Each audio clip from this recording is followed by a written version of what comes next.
Technically, my wife and I are still married. We have been separated for almost a year, but neither of us has filed for divorce yet. Last spring when COVID first got bad, both of my adult children lost their jobs and couldn't make rent. So I offered for them to stay with us until they got back on their feet. This caused a lot of stress for everyone involved. I work 45-50 hours a week in a manufacturing job, while my wife has not worked in nearly a decade.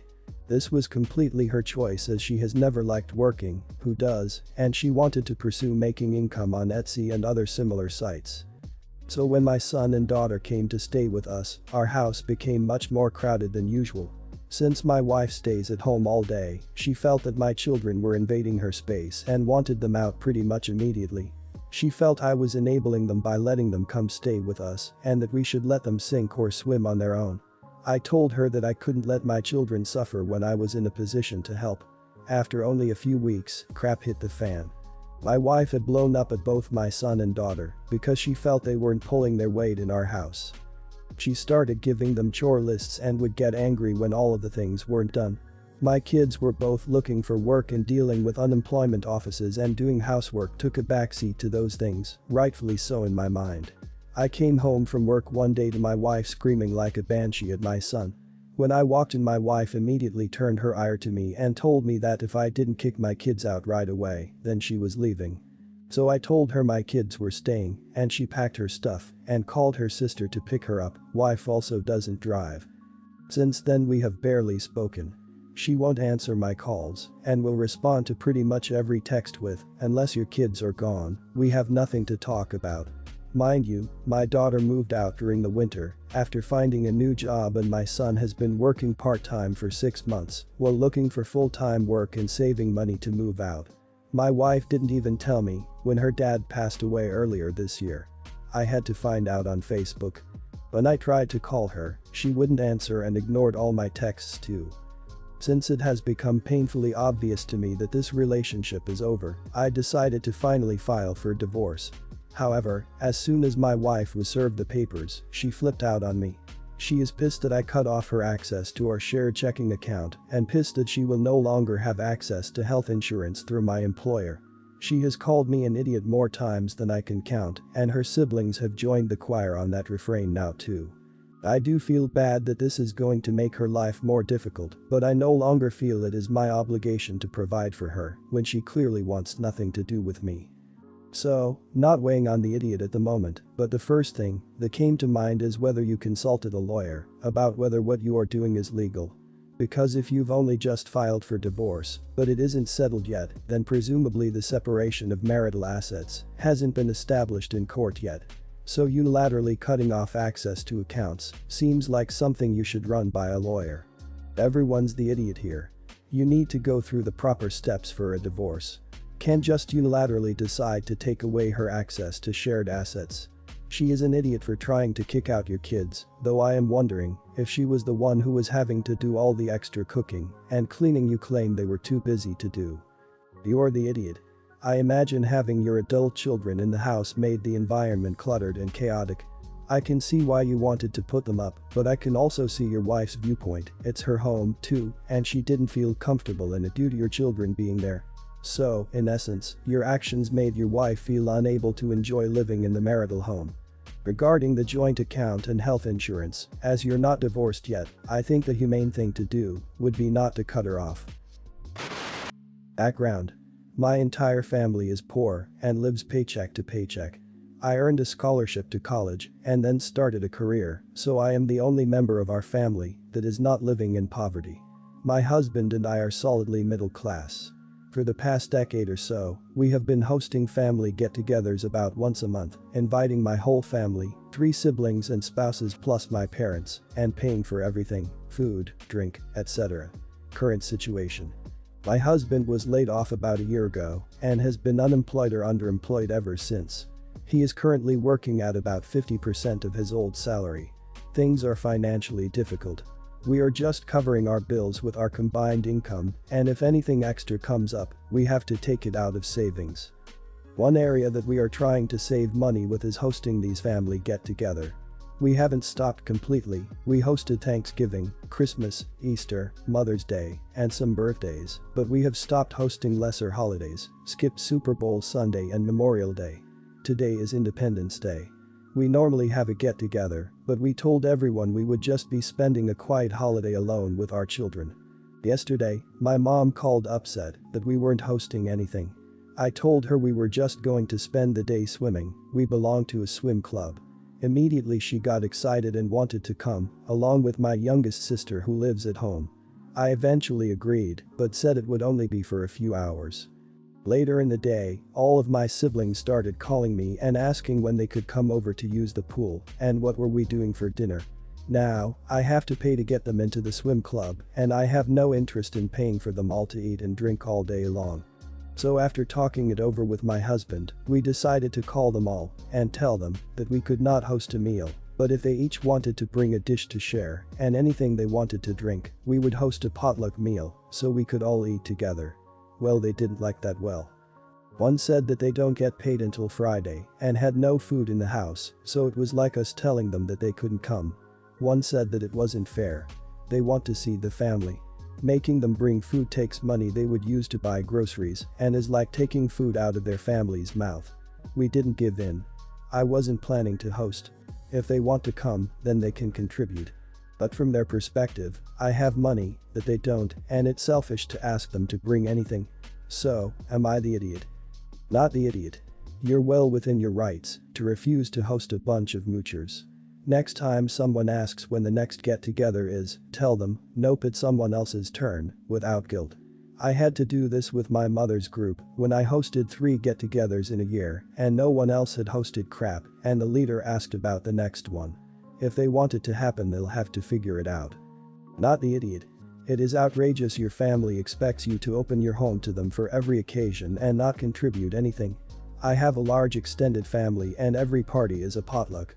I guess I always assumed that's how people host house parties. The host usually prepared the main dish, turkey for Thanksgiving, ham for Christmas, etc., and every guest brings something to the house. You're the host and you're spending a lot of time preparing and cleaning up. Your guests bringing sides, soda, beer, etc. is just courtesy in my eyes. It reads as if you're going to foot the entry fee for the pool, but you're crazy if you do. You said in advance it was gonna be with your kids and SO, and then they basically imposed. You'd be crazy to pay their fee, especially considering your financial situation. As far as food goes, they clearly don't understand your financial situation, or they're entitled idiots. Either way, you have to put your foot down. It's not your job to always host parties, nor is it your job to pay for all the food for someone else's.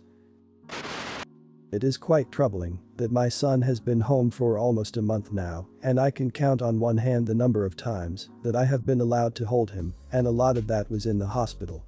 It is very strange. She seems normal other than this, but I can't take it anymore because she's denying me opportunities to bond with my baby and acting like it's hers. So, I sat down with her and tried to articulate this, and I was surprised when she admitted she was doing it consciously. When I pressed her for her reasoning, she says that I'm not to be trusted because I drop things, which is BS.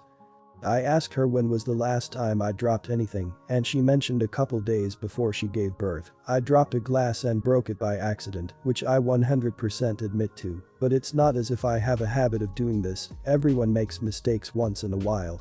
I asked if she could name any other time I dropped stuff, and she stuttered and tried to make up something, and I kinda rolled my eyes and said that she can trust me with him. She just shrugged her shoulders and didn't say anything, and I thought we moved on. Not gonna lie, I spent the entire night after that conversation awake, just waiting for him to cry, so I would get to hold him. Around 6 a.m. today he started wailing, so I jumped up from bed and got to him first and started to rock him back and forth. She was a few minutes behind me and said that he needed feeding. I said okay, give me the bottle, and I got it. She said no, give him to me. I said why, and she said, because it's better if I do it. I refused and stood my ground, and with baby in tow I went to the fridge to get out the bottle, and she basically started screeching in my ear, and I ignored her and fed the baby. For my first time it didn't go too badly, it's just like the YouTube videos. But after I dropped him off back in the crib, she spent all day in his room only coming out to shower and make some food, and she's refused to speak to me except to tell me that she can't trust me with a baby anymore, which I think is A, unfounded, and B, an overreaction. I don't think I was in the wrong for wanting to spend some time with my own child. Your wife has postpartum depression or anxiety, my dude. You're not the idiot for wanting to hold and bond with your kid, obviously, but it's also not going to help your wife's anxiety. Her brain is telling her it's an absolute fact that you're going to drop the kid. It doesn't matter that you're not, that's her reality right now. She needs to speak with her doctor about care and treatment, and probably a therapist. No idiots here. I'm not a parent or doctor, but I feel like that's not 100% normal, man. Like, maybe she is experiencing some form of postpartum depression or anxiety. You can't call someone who's going through a mental episode an idiot, and obviously you aren't an idiot, but your description of her reaction and what she did afterward reads like someone who's describing a stranger in their house. I don't have any answers for why she's behaving this way, so maybe a mom who has been through this can weigh in. But I do know you should be able to hold your baby. This is so strange, I've never heard of this happening. I would recommend her seeing a therapist or something, but that's hard these days and your baby will only be little for so long. Does she have anxiety problems in general? There has to be more to this than her being afraid you'll drop him. My wife's niece, 19, moved in with us a few months ago after we discovered that her home life with her parents was borderline abusive. She is a difficult person to live with. Very rigid and awkward with poor social skills and some mental health concerns. In order to cope with a change in our household, I have entered into therapy, and I use this time to process my thoughts, feelings, and yes, frustrations with having her with us. Usually I leave the house, my sessions are by telephone, to talk to my therapist, but today, I knew my niece was in her room, so I went out onto our coveted porch and closed the door. Well, about 30 minutes into my session, my wife started blowing up my phone asking why I was calling my niece names. I told her I hadn't spoken to my niece all day, and then realized that the only way she could know what I was saying, which wasn't name calling at all, was if someone was listening to my session. Turns out my niece had been eavesdropping on my conversation with my therapist and was really hurt by what she heard. She exaggerated some things and took others out of context, then ran to my wife sobbing. My wife is mad at me now and says it's my fault that niece is hurt. Wife says she doesn't want me discussing her or our niece or any other private family matters with my therapist, which is bad because that was the whole point of going to therapy for me. So, am I the idiot? Not the idiot. I think you need to talk to your niece and explain to her that even though you don't mind having her hear adults get frustrated, and therapy is a very private thing and is not meant to be listened into. And as for your wife, in therapy you're allowed to air everything and work through it. That's unfair for her to ask that of you, but from now on I would suggest don't have any more sessions over the telephone, or at least at home. Everyone's the idiot here. You only because you were someplace you could be overheard. A covered porch isn't exactly private, your niece for listening in. Your wife for trying to dictate what you can talk about during your sessions. Your niece is sensitive and fragile right now. She's confused, hurt and healing. What she didn't isn't okay, but she doesn't know proper boundaries and probably has very little trust in people. She should probably be in therapy as well. Perhaps she can do individual therapy and then the three of you can do a family session once a week. It's a lot for all of you to work through. Not the idiot. That's what therapy is for. Plus, your wife doesn't get to dictate the content of your personal conversations, whether with your therapist or anyone else. For her to suggest otherwise is very controlling and a serious red flag. A properly raised and well-socialized 19-year-old would know better than to eavesdrop on a personal conversation, but if your niece's home life was very troubled, maybe it's not so surprising she doesn't know better. Me and my wife have been in a loving marriage for 6 years and together for 10. We have an amazing 3-year-old girl together. I don't want to get too much into it, but I'm not long for this earth if you catch my drift. I have about 8 months before I shed this earthly form. Don't even start with the I'm so sorry stuff, that's cool and all, but I don't like being treated or looked at like I'm going to die. In fact, I don't even really like talking about it. We've already handled my affairs, my wife knows what I want, cremation and a new daddy for my daughter. My life insurance will take great care of them, and I've come to peace with my death. My wife on the other hand is understandably a mess. I don't blame her, but sometimes I think it's annoying. We've been spending as much time as possible together as a family, which I really enjoy, but it's incredibly difficult to enjoy my last months on this world when my wife becomes inconsolable. I do my best to comfort her, I really do, but it's hard to assure someone that everything will be fine after your own death. Honestly, it makes my time with her more depressing. I don't want her to have to think about it as much. I want her last months with me to feel like the best months of her life. When I'm gone, I want her to think about the great places we're going, the amazing love we're making, the fantastic foods I'm cooking for her, only the good things. She can't do that if every time I get close to her she starts crying. Last week, we were cuddling in bed, and I asked her to be Big Spoon. I turned around, and she got on my back. I could hear her smelling my hair. She then started quietly crying. I asked her what was wrong. She said she was going to miss the way I smelled. I sat up with her, so she could cry on my shoulder. After she stopped, I brought up my displeasure. My exact words were, "I know you're hurting, and I want you to feel better and take care of you as much as possible. But right now, I need you to shut up about my death. It's not doing any of us any good to talk about or think about my death." She was shocked. She told me that she's never seen me be such an uncaring idiot. I apologized profusely and told her that I just want to stop talking about it and thinking about it. I talked to my sister and she said I'm the biggest idiot she's ever met. Would I be the idiot? No idiots here. I think this is a very hard thing for anyone to get through. You have come to terms with it, but your wife hasn't, and she may process her grief differently. She is losing the love of her life, and it's probably really hard for her. However, I can imagine hearing about your own death all the time is probably exhausting and depressing in the same way it is for your wife to think about it. I really don't think there are any idiots here. You were stating your feelings, and she is entitled to hers as well.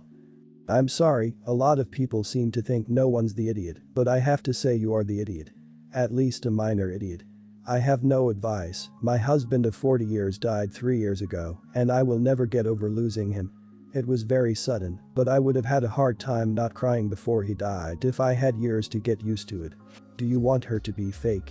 I am still screaming inside at the unfairness of him dying. We still had more plans. I can't imagine how hard it is for your wife. No idiots here. Death is the big thing, and you and your wife are entitled to your feelings about it. Sister calling you, her dying brother, the idiot for wanting to enjoy your last 8 months may be the idiot, but she's probably commenting about how you expressed it versus what you expressed. But you're dying, you're also entitled to be blunt. There's no resolution to this. You're going to want to enjoy your last 8 months, and your wife is going to be focusing on her loss. It's terrible.